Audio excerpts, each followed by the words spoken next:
Have you ever been told you people talk too much? Have you ever been stopped from talking? Come, let's talk.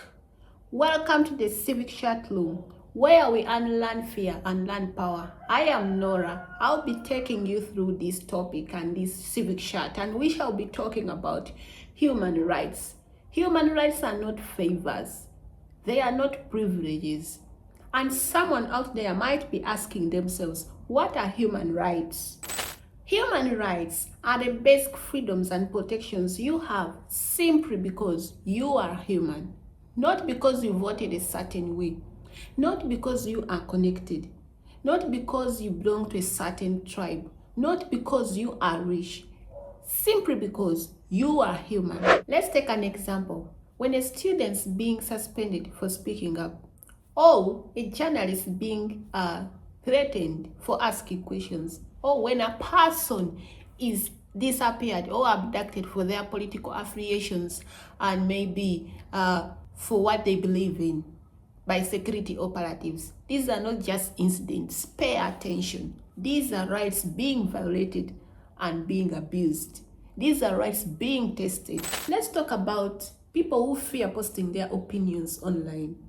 When you fear talking about politics normally, just like I'm doing here, boldly, that is fear.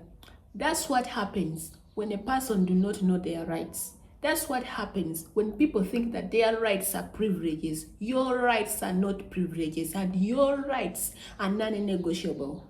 Freedom of expression is not a favor. Access to justice is not a favor. Peaceful assembly is also not a favor. These are rights protected in law, recognized globally, and meant for ordinary people like you and me. Not just the powerful ones, not just the connected ones, not just the first family. They are rights meant for you and me. You is watching. And you know what? These rights work best when citizens understand them, and they disappear quietly when citizens do not understand them. When you don't know your rights, you beg.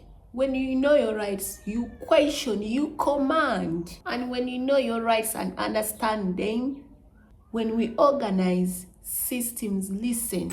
And this is the beginning of the civic classroom. Every week, I'll be breaking down one right, one law, one reality.